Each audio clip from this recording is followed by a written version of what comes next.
यदि तपाईहरु आफैलाई यङ एडल्ट मान्नुहुन्छ भने तपाईको त्यही एडल्ट उमेरको फाइदा उठाउन फेरि आएको छ मस्ती 4 मस्ती फ्र्यान्चाइजको चौथो पार्ट। र मलाई भन्नुपर्दा यो मुभी पुरै 18+ हो, फ्यामिलीसँग हेर्नु त बिल्कुलै मिल्दैन। अब प्रश्न के छ भने के यसले आफ्नो एडल्ट जोक्सले मनोरञ्जन दिन सक्छ त? आउ कुरा गरौँ। Hello everyone, welcome back our YouTube channel. स्वागत छ सबैजनालाई मुभी मिररमा। ट्रेलर हेर्दा नै बुझिन्छ कि यी मान्छेहरु एकदमै बकवास कमेडी गर्नेवाला छ र मुभी हेरेपछि तपाईहरु आफ्नो एडल्ट लाइफलाई धिक्कार भन्न थाल्नुहुन्छ कि यो हेर्नु भन्दा अघि म बुढो नै भइसकेको भए हुन्थ्यो भनेर। जब मस्तीको पहिलो पार्ट आएको थियो त्यो बेला यो एडल्ट जोक र राम्रो प्रेजेन्टेसनका कारण धेरै मन पराइएको थियो, तर त्यसपछि त जति बेला जोसुकैले पैसा कमाउन मन लाग्यो ग्रेट ग्रान्ड मस्ती जस्ता फिल्म बनाए। साच्चीकै भन्नु पर्यो भने ग्रान्ड बाट र हटाएर मुभी बनाउनु पर्ने हो भन्नु होला। अब फेरि त्यही फन्डा फर्किएको छ र यसबाट पुरानै कुकुर नाच।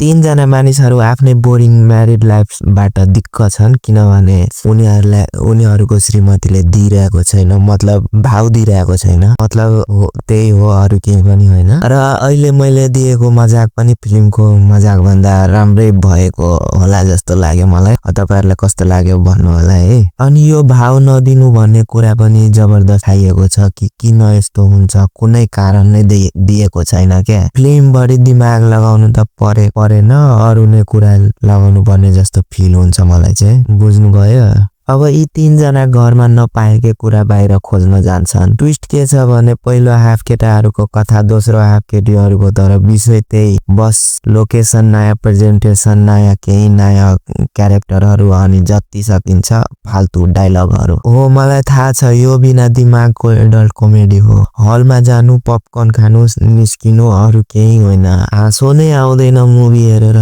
यसको भन्दा त राम्रो त यसको पहिलो मुभी थियो, राम्रो लागेको थियो मलाई चाहिँ। तर यो एकदम खत्तम। अनि त्यो लभ भिसावाला कन्सेप्ट एकदम बकवास लाग्छ क्या। मेकर्सले नयाँ केही गर्नै खोजेको छैन, खाली पार्ट 1 पार्ट 2 गर्दै पैसा छाप्नेतिर लागेको छ। उनीहरुलाई थाहा नै छैन, दर्शकहरु अब ट्रेलर हेरेरै बुझिहाल्छ मुभी चल्छ कि चल्दैन। त्यही भएर म मुभी हेर्न जाँदा थिएटर खाली नै थियो। यति कुरा सुनिसकेपछि तपाईहरुलाई हेर्नु मन छ भने जानु, म को हो र रोक्ने तपाईहरुलाई। मेरो तर्फबाट मुभीलाई 1 स्टार दिन चाहन्छु। यति भन्दै तपाईहरु पनि च्यानल सब्स्क्राइब गर्नु र आफ्नो कामतिर लाग्नु। म पनि गए है, बाइ।